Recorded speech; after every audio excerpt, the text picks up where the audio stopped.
Buenas tardes. Este es el teórico de acidosis y alcalosis, el segundo teórico del módulo 1 de la Cátedra de Medicina y Cirugía, que está siendo grabado en la plataforma Zoom y que estará disponible a través de PEDCO para el módulo 1 de la Cátedra de Medicina y Cirugía. En la tarde de hoy vamos a proponer estos 5 tópicos: historia y evolución del análisis del equilibrio ácido-base, los conceptos de pH y sus alteraciones, oxigenación y ventilación, trastornos primarios del equilibrio ácido-base, la evaluación fisiológica en una estrategia de evaluación de 7 pasos.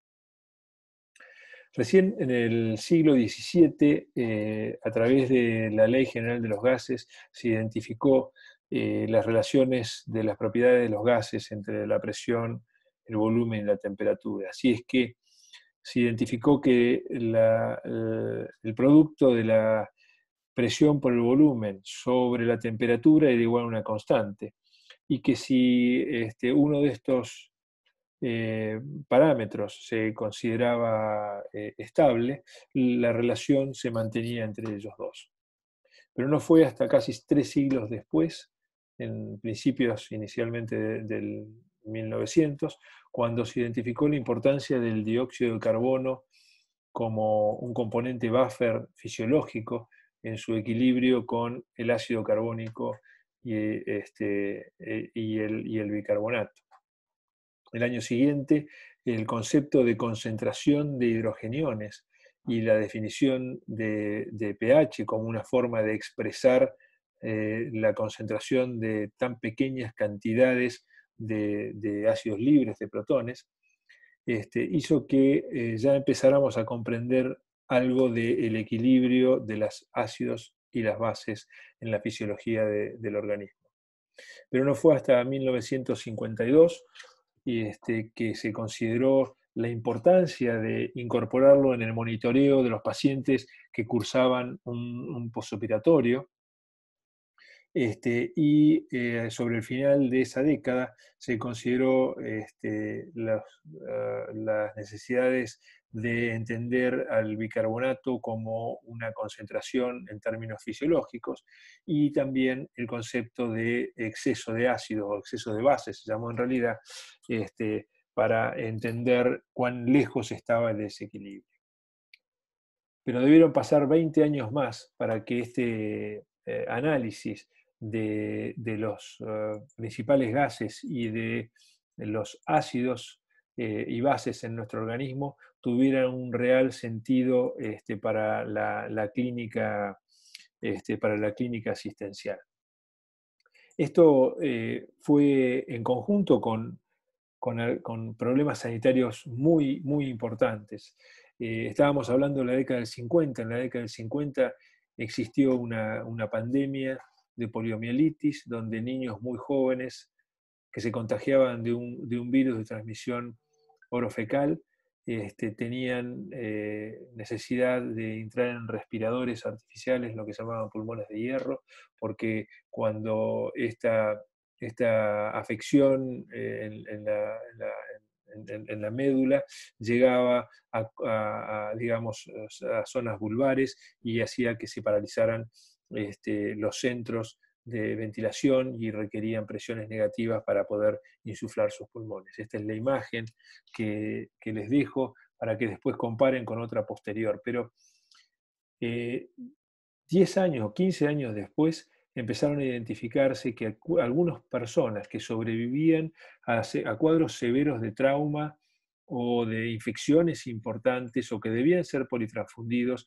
o que estaban expuestos a quemaduras de la vía aérea o a gases tóxicos muy irritantes, 48-72 horas después se desarrollaba en el pulmón cambios fisiopatológicos que producían un edema muy importante, con cambios en las presiones dentro de los pulmones que lo llevaban rápidamente a lo que se empezó a identificar como insuficiencia respiratoria. Este concepto que se transmitió de los neonatos que no tenían surfactante, se dio a llamar como distrés respiratorio agudo del adulto. Fue descrito en el 67 por dos médicos, Thomas Petty y David Ashbaum, que trabajaban en la Universidad del Colorado, y que como respuesta a esto proponían pulmones artificiales, que llamaban ventiladores, que ciclaban ya no con presiones negativas, sino con presiones positivas, insuflando aire con concentraciones de oxígeno más altas que las concentraciones que está en el aire atmosférico, y que la administración de aire a distintas presiones y a distintos volúmenes permitía que un grupo de estos pacientes pudiera sobrevivir. Un grupo de estos pacientes significa que de todos aquellos que presentaban estos cuadros, casi la mitad o el 60% fallecían. Y este escenario lo estamos nuevamente enfrentando hoy con la aparición de la pandemia de COVID-19, donde rápidamente en 4 meses, desde una explosión de un virus del animal, pasa a la especie humana, y en un 5% de los pacientes produce lo que se llama un distrés respiratorio agudo por procesos inflamatorios, por una tormenta de citoquinas que lleva a los pacientes a este escenario. Esto es en un hospital de la ciudad de Wuhan, donde inició esta pandemia, y ya ven ustedes los distintos ventiladores que están requiriendo estos pacientes, microprocesados, muy controlados en los estándares de seteo, en las presiones, en los volúmenes, en los tiempos, pero también en las concentraciones de oxígeno que tenemos que darle para que estos pacientes, un grupo de estos pacientes, pueda sobrevivir. La gran mortalidad de esto que estamos viviendo en la actualidad depende nuevamente de la insuficiencia respiratoria. Ahora bien, volvamos al tema. Cuando nosotros hablamos de equilibrio ácido-base, nos estamos refiriendo básicamente a la presencia en exceso o en defecto de protones, de ácidos libres, que son, en definitiva,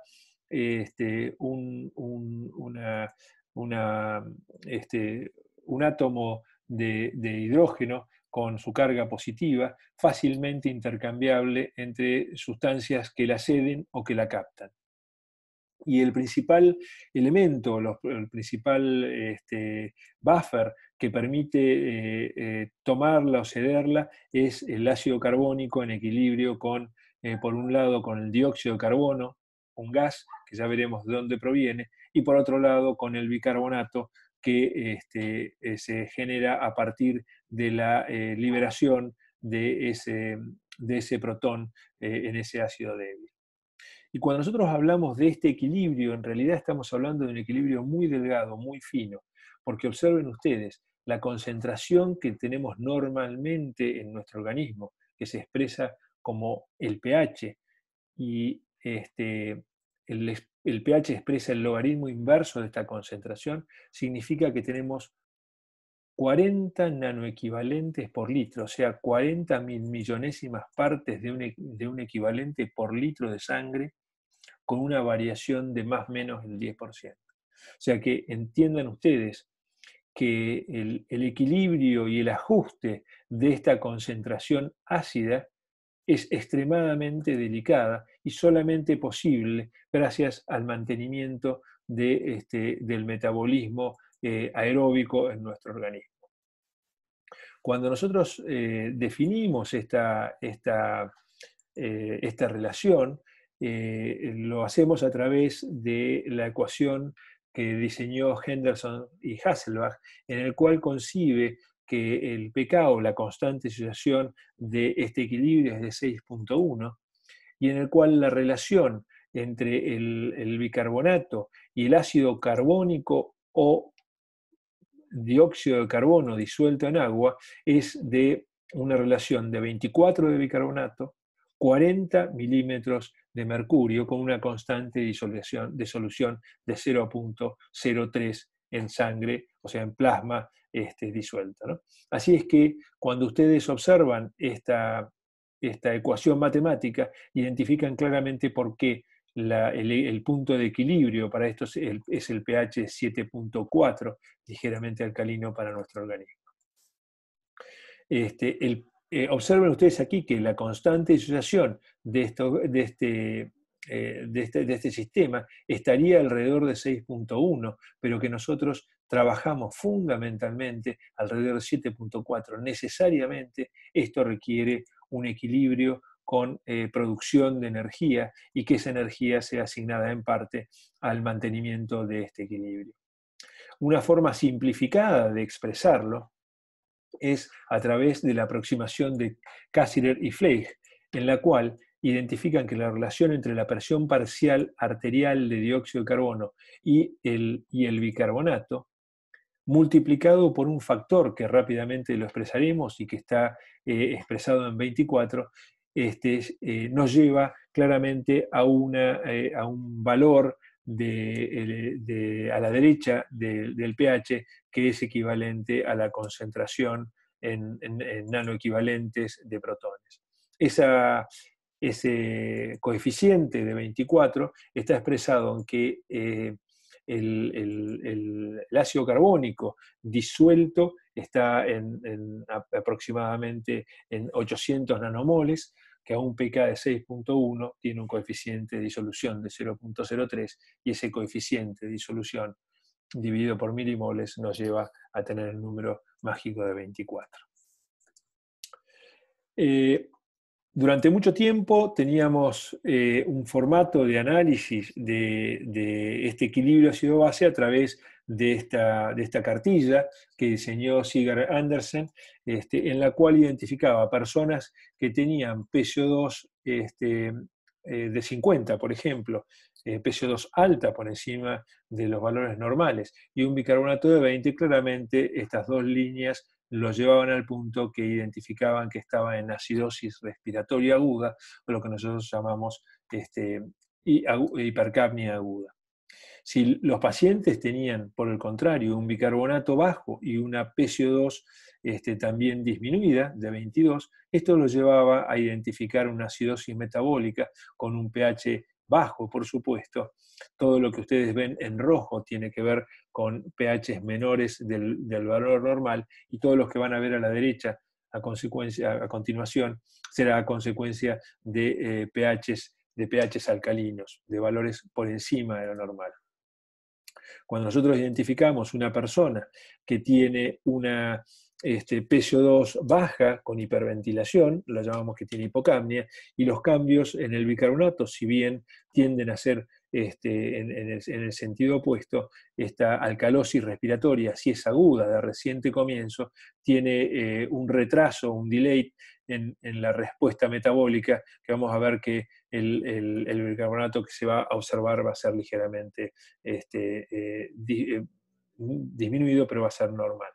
Y cuando nosotros encontramos a una persona con un desarrollo de ganancia de bicarbonatos, rápidamente la respuesta respiratoria va a intentar la compensación, y así que nosotros esto lo vamos a llamar alcalosis metabólica. Ya para ir entrando en términos, estos son los 4 alteraciones primarias que se pueden encontrar en el equilibrio ácido-base.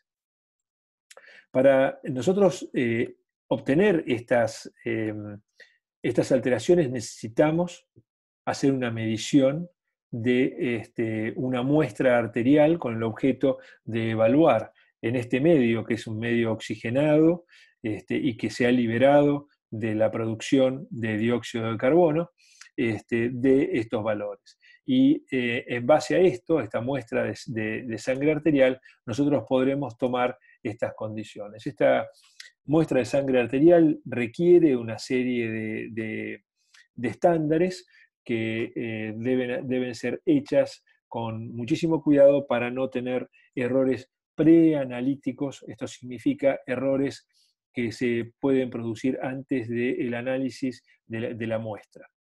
Se puede obtener, si bien de cualquier arteria, las ideales son la arteria radial y la arteria femoral, Y acá rápidamente las técnicas las vamos a describir y pueden revisarlas un poquito más profundamente, pero déjenme decirle que cuando hacemos punciones arteriales, recordemos que a través de la radial y de la cubital, nosotros podemos, el organismo perfunde la mano, entonces necesariamente tenemos que asegurarnos que las dos arterias, o mejor dicho, que la cubital está viable de manera tal de que no produzcamos lesión en la radial y esto nos lleve a tener una necrosis isquémica en la mano, que sería una práctica inapropiada porque nos llevaría a poder tener una gangrena isquémica en la mano.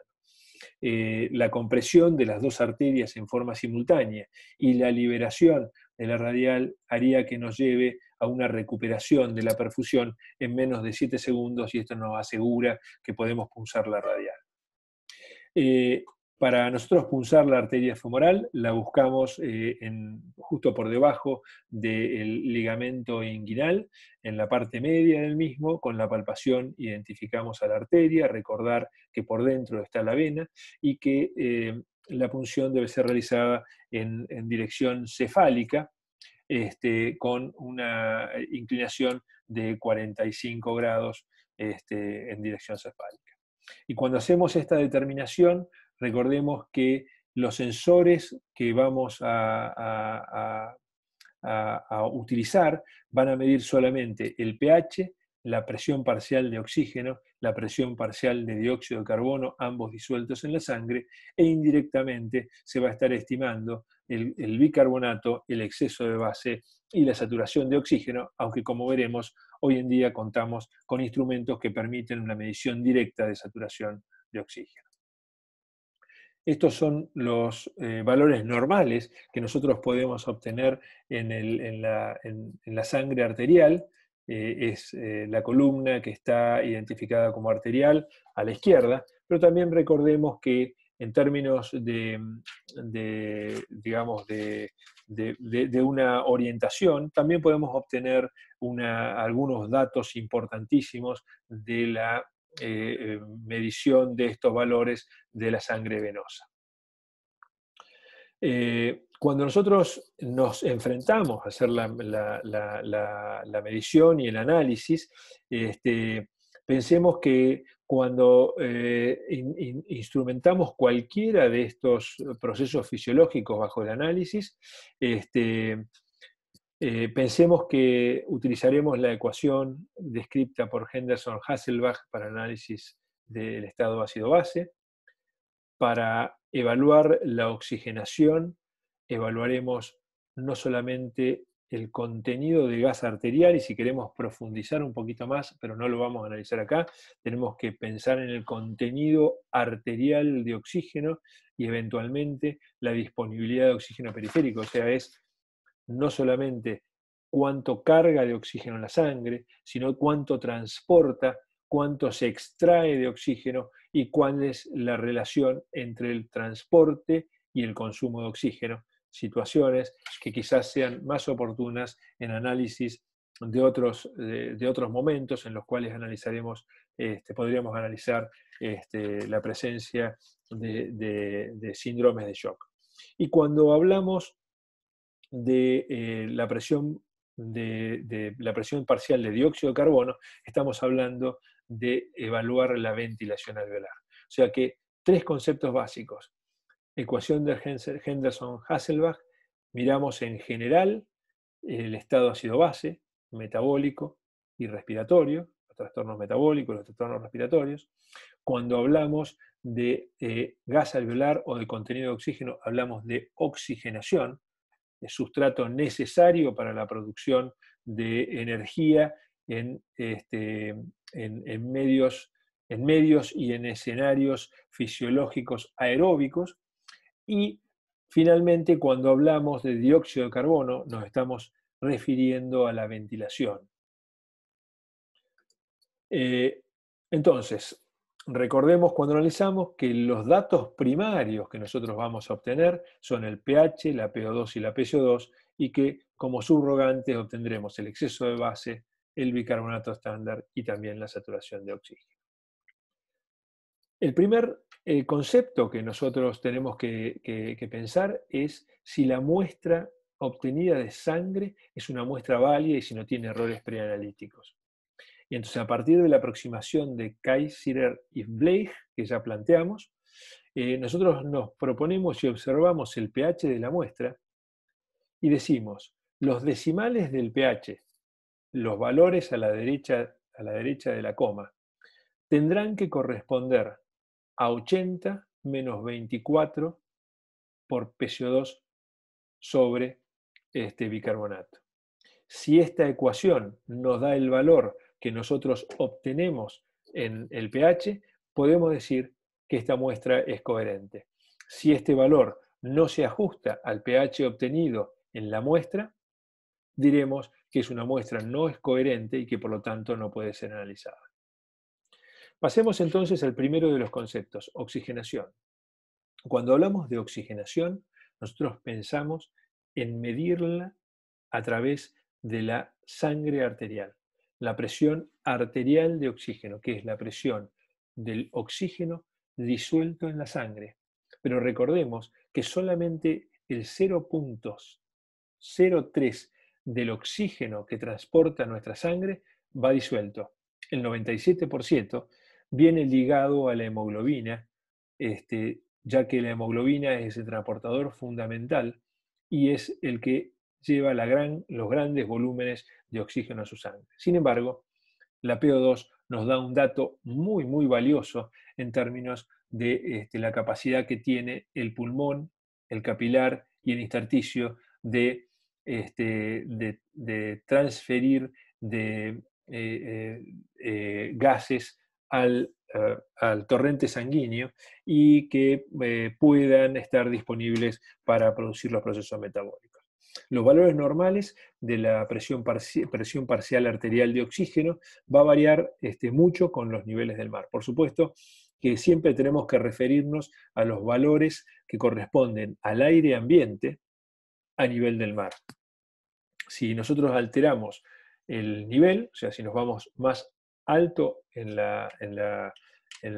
relación al nivel del mar, la presión total del sistema va a disminuir, a pesar de que la fracción inspirada de oxígeno o la proporción de oxígeno dentro de este sistema abierto va a ser la misma, 21%. Y también hablamos de aire ambiente, porque si nosotros incorporamos dentro de este sistema aéreo, digamos, un segundo gas, o si está dentro de un espacio cerrado, no es un sistema abierto, las concentraciones de otros gases pueden estar influenciando en la fracción inspirada de oxígeno. Cuando hablamos de la falta de oxígeno, el concepto de insuficiencia respiratoria de tipo 1 se expresa cuando esta falta de oxígeno a nivel de la presión parcial de oxígeno en la sangre cae por debajo de 60 milímetros de mercurio, siempre y cuando la muestra obtenida sea obtenida a nivel del mar y no existan alteraciones en la presión parcial de dióxido de carbono. Los mecanismos fisiopatológicos por los cuales pueden ocurrir son por alteraciones en la difusión, decíamos, entre la membrana alveolo-capilar, alteraciones relacionadas con la ventilación del alvéolo, pero aquí siempre estará acompañada por un aumento de la presión parcial de dióxido de carbono, y como ya veremos, esto ya no se clasificaría como tipo 1 puro, sino que podría estar relacionado con insuficiencia respiratoria de tipo 2 por hipercapnia. La alteración que puede existir entre la ventilación en todo el pulmón y la perfusión en todo el lecho sanguíneo pulmonar, la presencia de shunt, que es la perfusión por zonas no ventiladas, y también factores externos, como por ejemplo podría ser una presión barométrica disminuida, alteraciones, como decíamos, de otros gases o alteraciones ya con menor frecuencia de la concentración de hemoglobina. Cuando nosotros pensamos en la presión alveolar de oxígeno, debemos estimarla a partir de entender que es un sistema abierto.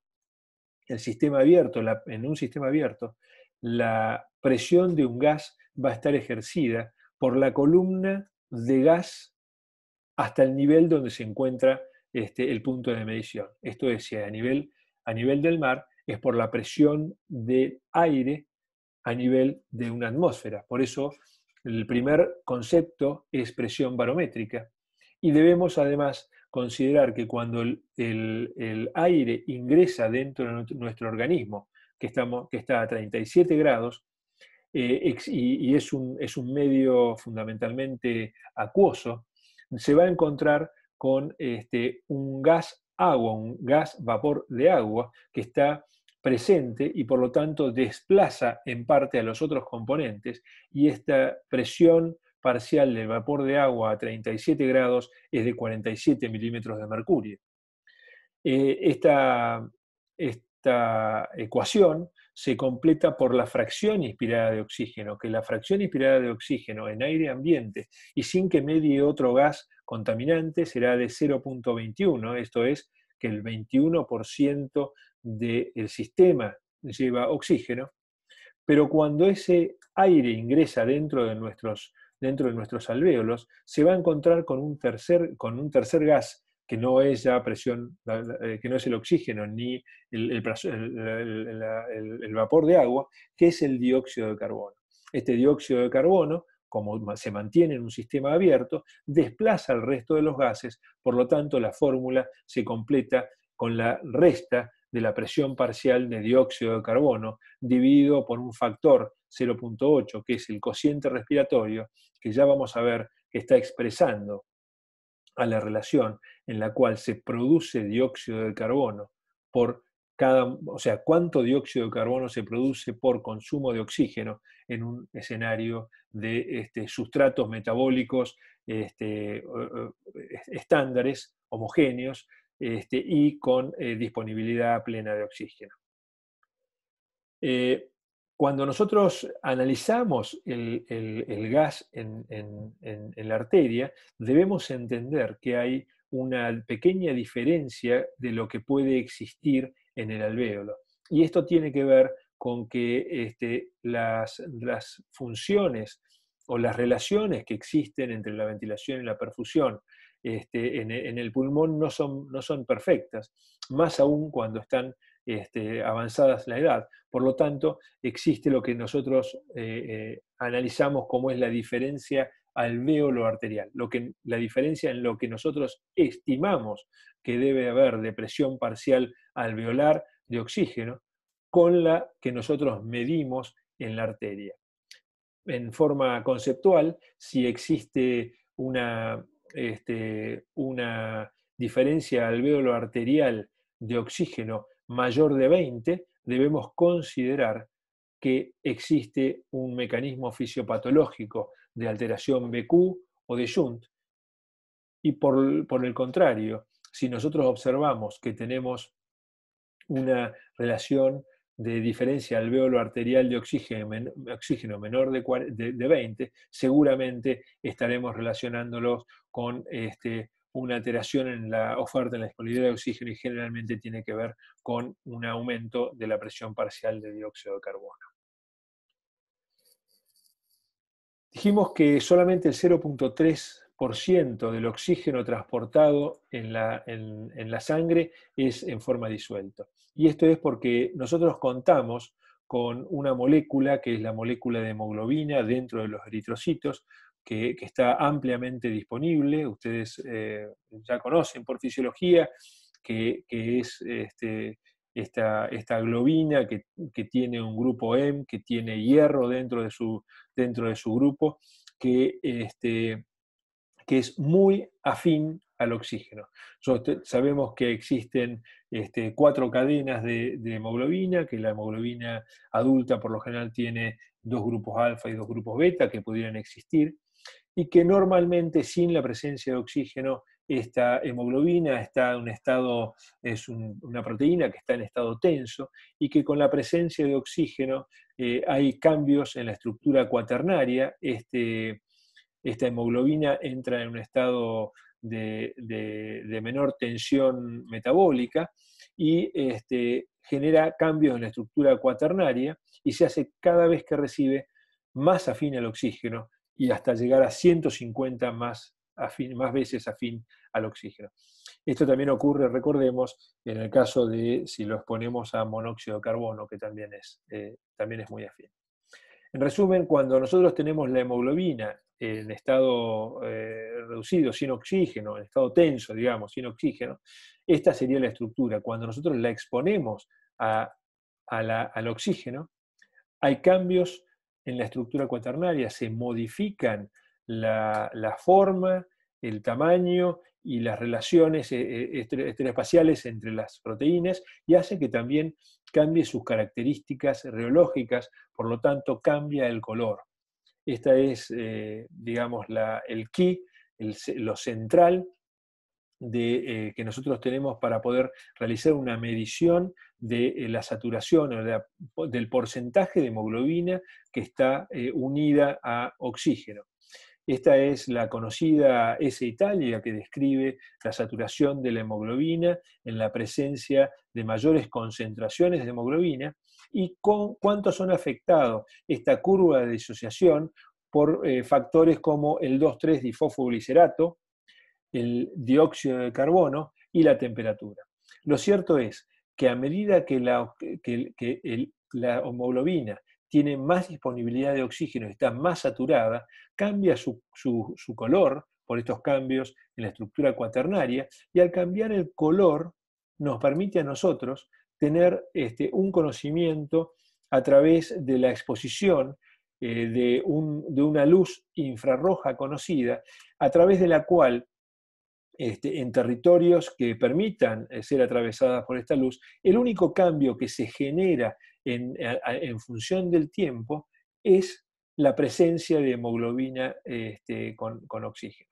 Por lo tanto, en un análisis colorimétrico de las diferentes concentraciones de este componente de un color mayor, de un color más rojo vivo, más rojo vermellón, en comparación con los puntos de menor concentración, que sería sangre capilar, nos permite a nosotros hacer una medición de la saturación de oxígeno. Y esta saturación de oxígeno, en la presencia de buena onda de pulso, nos da datos muy valiosos y muy confiables y estables de la concentración de hemoglobina saturada. Quedará entender también que los valores de hemoglobina son un factor primordial para entender cuánto es la capacidad.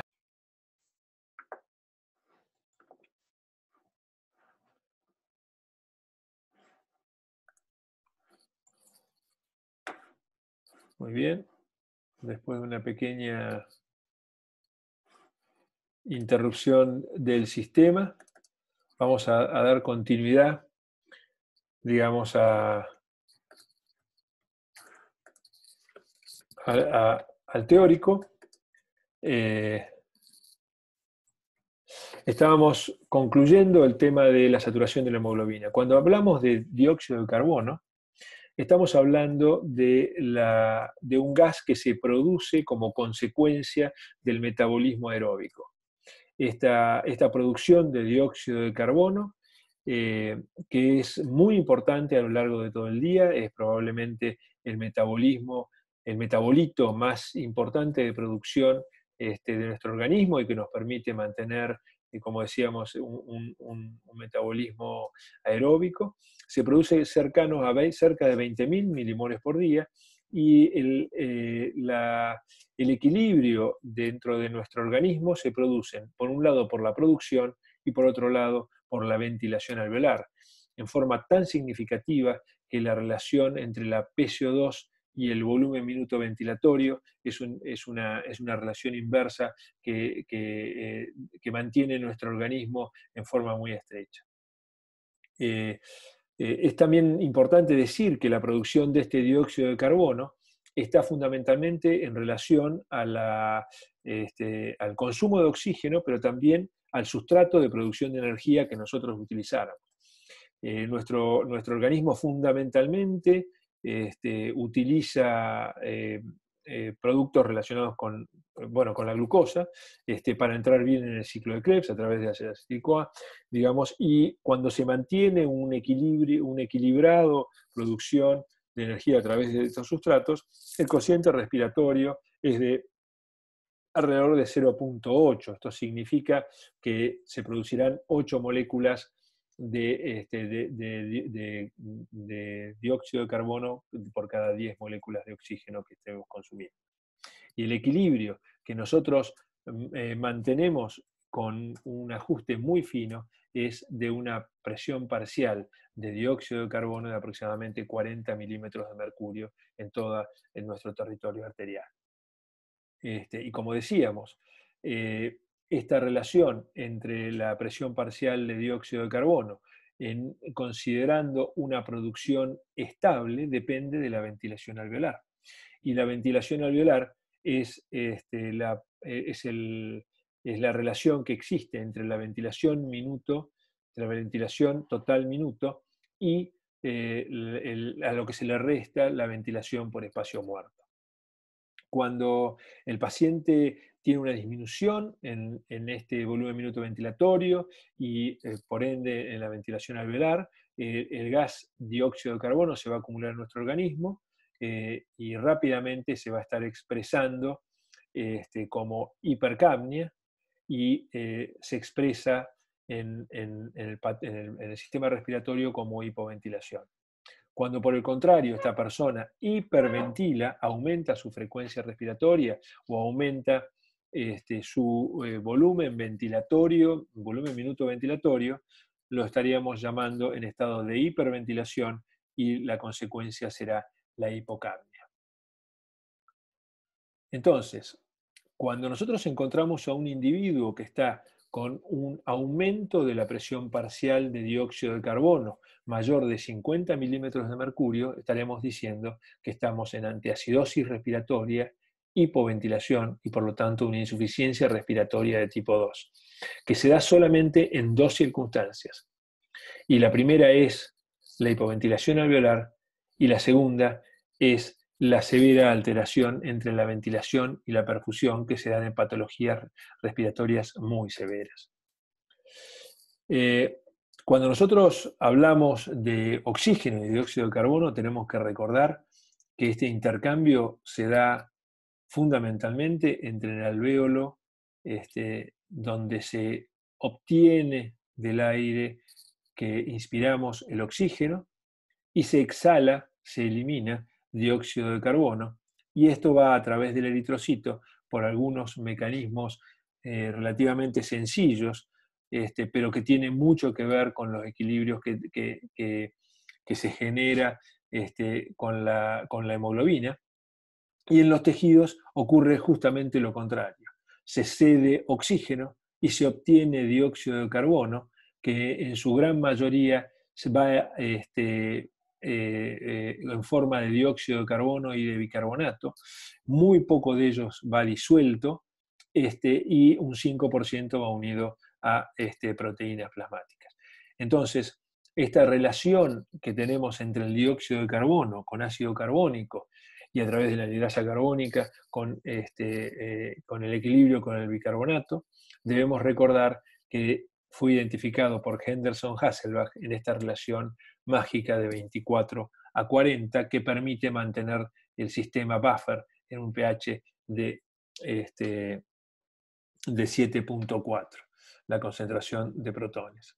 Cuando hablamos del exceso de base, es un cálculo estimativo para reconocer la cantidad de ácidos o de bases necesarios para que nosotros llevemos el pH que se encuentra en la solución que estamos analizando a un pH normal, significa 7,40. En condiciones fisiológicas o normales, ese exceso de base debiera ser cero, no debiera de ser necesario ningún aporte ni de ácidos o bases, ya que los sistemas buffer nos permiten manejar este equilibrio. Aquí estamos expresando básicamente cómo sería la mantención de esta concentración de protones, que el primero es el manejo claro de los ácidos volátiles, que es el dióxido de carbono. El sistema más rápido son los sistemas buffer, dentro del cual el equilibrio del ácido carbónico y el bicarbonato es el más importante. Y después, más lento, pero no deja de ser importante, es el manejo de ácidos fijos. Cuando nosotros hablamos de acidosis, hablamos de una sobrecarga de un ácido, y esto significa que puede ser que ganemos ácidos o perdamos bases. Aquí hay un pequeño error. Y cuando hablamos de estado de base, hablamos que hay un exceso de álcalis, entonces ganaríamos álcalis o perderíamos ácidos. Esta es la magnitud en la cual estábamos hablando de los equilibrios. Los ácidos fijos fundamentalmente son relacionados con la eliminación a través del sistema urinario, donde el bicarbonato juega un rol fundamental, pero también debemos considerar que la carga ácida más importante es la relacionada con la producción de dióxido de carbono, donde la producción de dióxido de carbono es eliminada en el pulmón como una gran eliminación de ácidos débiles, pero de gran carga para el sistema metabólico. Cuando nosotros vemos la relación que existe entre la ventilación alveolar y los cambios del pH, vamos a ver rápidamente que los cambios en la ventilación alveolar y los cambios en el pH van a ser muy significativos para cada uno de los sentidos. De la misma manera que cuando nosotros consideramos este equilibrio en forma inversa entre la relación entre el pH y la ventilación alveolar. Cuando hablamos de los sistemas buffer, decíamos que la mitad de ellos tiene que ver con el bicarbonato, pero también con algunas otras proteínas, en particular con la hemoglobina, las proteínas plasmáticas y los sistemas de los fosfatos, orgánicos o inorgánicos. Mientras que cuando vamos a los mecanismos intracelulares, ya el bicarbonato es un mecanismo menos potente, menos rápido, y entonces aquí las proteínas y los fosfatos van a ser los fundamentales para el mantenimiento de este equilibrio. Decíamos entonces que cuando hablamos de los trastornos ácido-base podemos pensar en que hay dos trastornos básicos: acidosis, ya sea por ganancia de ácidos o por pérdida de bases, y alcalosis, ya sea por ganancia de bases o por pérdida de ácidos. Y estos trastornos pueden tener dos puntos iniciales: los respiratorios, como habíamos dicho, que es por la relación que tiene que ver con la producción de dióxido de carbono y la ventilación. En particular, la ventilación, ya que la producción tiende a ser bastante estable. Entonces será acidosis respiratoria siempre que tengamos hipercapnia, con un pH que acompañe ese trastorno, y será, esto es pH bajo, y será alcalosis respiratoria cuando tengamos una PCO2 baja y un pH que acompañe ese trastorno, esto es un pH alto.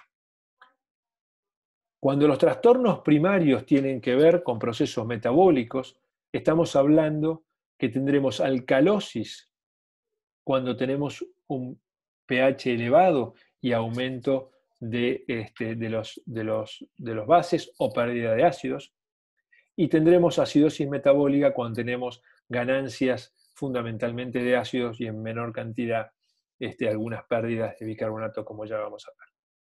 Pero a estos suelen sumarse otros trastornos, y en los cuales ahí ya podemos hablar de trastornos mixtos, como por ejemplo los más frecuentes en la sepsis, donde hay acidosis metabólica y se suma a eso una alcalosis respiratoria concurrente. Y también podemos tener trastornos triples, como acidosis metabólica, con acidosis respiratoria, más una compensación inadecuada con una relativa aumento de alcalosis metabólica. Estos son los trastornos primarios, digamos, como podemos ver, y los límites de compensación, que creo que exceden el nivel de análisis de esta clase, pero que lo tienen disponible en la bibliografía que le estamos ofreciendo. Así es, cuando nosotros nos encontramos con acidosis, reconozcamos que tenemos un pH menor de 7,38 y que miremos entonces cuáles son el trastorno primario, si tiene que ver con un pH con un bicarbonato bajo o tenemos un pH con una PCO2 elevada. Esto es lo que nos permite identificar el trastorno primario. Y además podemos pensar cómo pueden tener que ver los límites y los tiempos de evolución de estas alteraciones. Por lo general, las acidosis respiratorias, que pueden ser agudas o crónicas, son acompañadas con un aumento del bicarbonato. Si es agudo el evento, y esto tiene que ver con la clínica, el bicarbonato acompañará en sentido inverso, por supuesto, digamos, aumento del bicarbonato para intentar compensarlo, de aproximadamente 1 milimol por cada 10 milímetros de dióxido de carbono que aumente. Pero si es crónico, estos pacientes van a tener aumentos de bicarbonato mucho más significativos. Cuando nosotros encontramos un trastorno primario metabólico, vamos a ver que rápidamente el componente respiratorio va a responder disminuyendo o aumentando la eliminación del dióxido de carbono, aumentando la frecuencia respiratoria y disminuyendo la PCO2 con un coeficiente que es el que estamos observando aquí, que es 1,5 de disminución por valor de bicarbonato más menos 8. Bien, entonces cuando nosotros nos enfrentamos primero a la acidosis metabólica, debemos definir si esta es con anión GAP elevado, y ya vamos a ver qué es, o anión GAP normal o disminuido. Cuando hablamos de anión GAP, estamos identificando que hay un principio que hasta ahora no lo tocamos, pero que corresponde al equilibrio eléctrico de nuestro organismo. Esto significa que la suma de los aniones debe ser igual a la suma de los cationes. Así es que estas sumas de los aniones sodio-potasio debe ser, además de otros componentes, igual a la suma de cloro más bicarbonato. Si no existe una relación, este equilibrio, que debe ser una diferencia menor de 10 o de 12, estamos diciendo que tenemos la suma de un ácido nuevo dentro del sistema y que no lo estamos midiendo.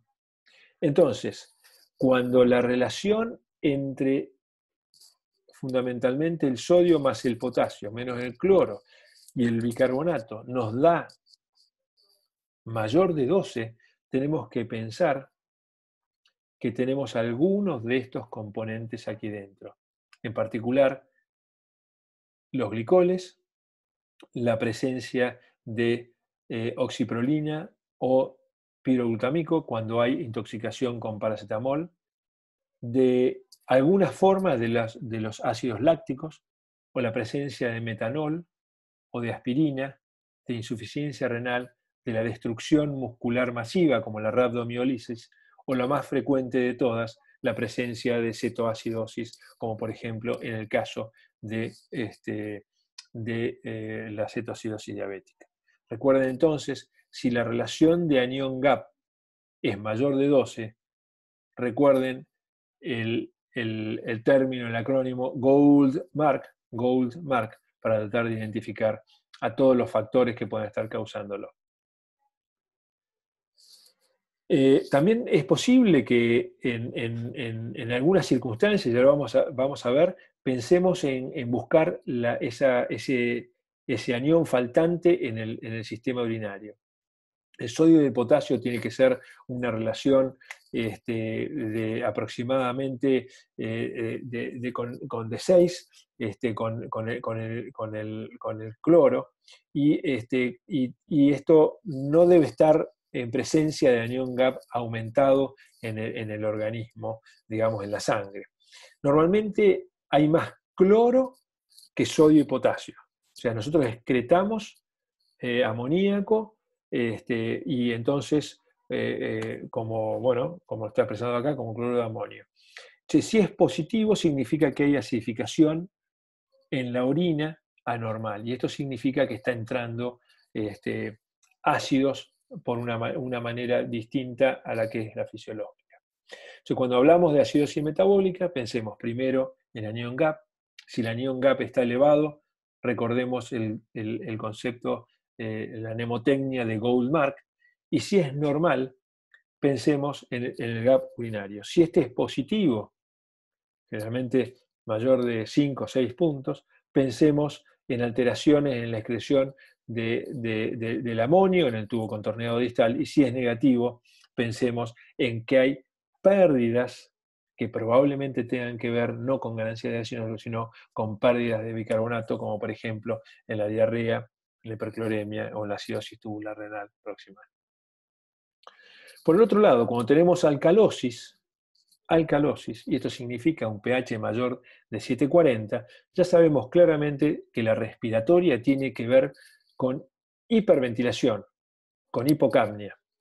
Estos trastornos, si son agudos, no suelen mantenerse mucho tiempo a menos que haya otro sustrato que lo esté produciendo, y los niveles de compensación son un poquito más rápidos en el caso con el bicarbonato que con la hipercapnia. Y si es metabólica, los límites de compensación, la PCO2, va a aumentar en valor de aproximadamente de 0,7 por delta de bicarbonato. Y entonces, ¿cómo lo enfrentamos? Si nosotros tenemos un proceso con alcalosis metabólica, la respiratoria no la vamos a considerar porque ya la hemos tratado, ¿no? Pero lo primero que pensar es si existe o la presencia de hiperpotasemia o álcalis exógenos. O sea, si la persona ingirió o recibió álcalis en forma externa. Si esto no ocurrió, tenemos que mirar la concentración de cloro en orina. Si existe un cloro bajo en orina, probablemente lo que tenga que ver es concentración de volumen. Los sistemas renina, angiotensina y aldosterona son extremadamente poderosos. Entonces, lo que genera es reabsorción de sodio y bicarbonato, y esto lleva rápidamente, en algunas personas, en particular las personas mayores, a tener deshidrataciones con contracción de volumen y con ganancia de bicarbonato. Y esto es lo que nosotros llamamos clorosensibles. Le aportamos soluciones salinas con cloro y rápidamente esta alcalosis metabólica se corrige. Cuando tenemos cloros urinarios mayores de 40, ya nos estamos enfrentando a otras situaciones. Y aquí tenemos que empezar a considerar si tenemos presencia de pérdidas por laxantes, o si tenemos, cuando tenemos cloros urinarios extremadamente muy altos, tenemos que pensar si tienen potasio bajo y tenemos un exceso de mineralocorticoides, como podría ser en un síndrome de Cushing, o si tenemos otras alteraciones renales, como el síndrome de Gitterman o el síndrome de Bartter, en el cual debemos ser considerados en profundizar los estudios. Entonces, cuando nos encontramos ante esto, lo primero que debemos hacer es una evaluación clínica. Determinar primero si el pH, el bicarbonato, el pH y la PCO2, y determinar cuál es la alteración primaria y cuál es la respuesta secundaria. Una vez que hicimos esto, evaluemos el componente metabólico. Siempre consideremos, y suele ocurrir, que puede haber más de un componente metabólico. Explico rápidamente. Una persona con una cetoacidosis diabética con frecuencia puede estar teniendo contracción también de volumen. sea, cetoacidosis implica producción de ácidos, pero también profunda deshidratación. También pensemos que pueden existir algunos problemas en la concentración de osmoles, un tema que no vamos a profundizar en este teórico, aunque correspondería una consideración un poquito más profunda. Y después, como decíamos, considerar el componente respiratorio. ¿Cómo es? ¿Tiene sentido? ¿En qué está afectado el sistema respiratorio? Y finalmente, interpretemos nuestro análisis en base al contexto clínico. Digamos, esto tiene sentido, tenemos análisis coherentes, nuestro análisis del proceso fisiopatológico es el adecuado. Si esto no es así, volvamos a hacer una evaluación clínica porque probablemente algún aspecto se nos haya escapado. Para concluir entonces, el análisis del equilibrio ácido-base y los gases en sangre se considera hace apenas 70 años y estuvo asociado en la evolución a la necesidad de enfrentar problemas sanitarios cada vez más complejos, como el que nos estamos enfrentando hoy con la pandemia de COVID. Cuando hablamos de pH, estamos hablando de la concentración de protones libres en un rango muy delicado. Recuerden, es 40 nanoequivalentes, que es 7 puntos a la derecha del 0 en concentraciones, y con un rango de más o menos 10%. Cuando evaluamos oxigenación y ventilación, lo hacemos con análisis de gases en sangre arteriales, donde hacemos análisis de la presión parcial de oxígeno y la presión parcial de dióxido de carbono. Y hoy en día tenemos la medición de la saturación de oxígeno, que es muy significativa y muy confiable en la presencia de buen pulso y de buenos sensores sin alteraciones en los tejidos que están presentes, como por ejemplo alteraciones de pigmentos, pinturas de uñas o algunos apósitos o algunas sustancias que se le están agregando al lecho unguial. Los trastornos primarios del equilibrio ácido-base son la acidosis y la alcalosis respiratoria, que la miramos a través de la PCO2 y tiene que ser coherente la evolución del pH, y la acidosis y la alcalosis metabólica, que estamos viendo los ácidos fijos, y que aquí veremos también que el pH debe ir en el mismo sentido. La evaluación de este equilibrio ácido-base se basa en la comprensión fisiopatológica cabal de estos trastornos, y si no coincide debemos reconsiderar, porque si no, algunos de estos aspectos pueden habérsenos escapado. Muchas gracias por su atención, espero que sea de su utilidad y les dejamos algunas bibliografías para que ustedes puedan profundizar en el tema si es de su interés. Muchas gracias y buenas tardes.